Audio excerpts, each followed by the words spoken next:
প্রতিদিন ভাজা পোড়া খেতে খেতে টায়ার্ড হয়ে আজকে আমি চলে গিয়েছিলাম ধানমন্ডির ফুডপ্লেক্সের ভোজন রেস্টুরেন্টটাতে। ফুডপ্লেক্সের বিল্ডিং এর ফার্স্ট রেস্টুরেন্টটাই কিন্তু ভোজন, আর ভোজন রেস্টুরেন্টে চলছে ইফতারের দারুণ সব অফার। মাত্র 400 টাকা থেকে 500 টাকায় আপনারা পেয়ে যাবেন ড্রিঙ্ক সহ ইফতারের দারুণ সব সেট মেনু।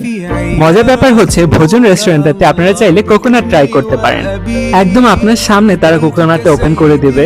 যদিও কোকোনাটটা ইম্পোর্টেড, বাট মাত্র 200 টাকায় ইফতারের টাইমে কোকোনাটটা ট্রাই করতে পেরে আমার জানটা একদম ঠান্ডা হয়ে গিয়েছে। এখন আসি সেট মেনুটাতে। মাত্র 400 টাকায় আমরা সেট মেনুটাতে কি পেলাম? সেট মেনুটাতে আপনারা পেয়ে যাবেন fried rice with egg, chicken, fruit, খেজুর অ্যান্ড একটা ড্রিঙ্ক। একজনের জন্য এই প্ল্যাটারটা ইজ মোর দ্যান এনাফ। রোজাতে প্রতিদিন আলু চপ বেগুনি খেতে খেতে টায়ার্ড হয়ে গিয়ে অনেকদিন পর ফ্রাইড রাইস এন্ড চিকেন খেতে পেরে আমার কাছে অনেক ভালো লেগেছে। The food was 10 out of 10। আমার মতো আপনারা যারা ইফতারিতে ভাজা পোড়া খেতে খেতে টায়ার্ড হয়ে গিয়েছেন, একটা রিজনেবল প্রাইসে ইফতারের প্লেস খুঁজছেন, আমি আপনাদের রেকমেন্ড করবো ভোজন রেস্টুরেন্টটাতে ঘুরে আসতে।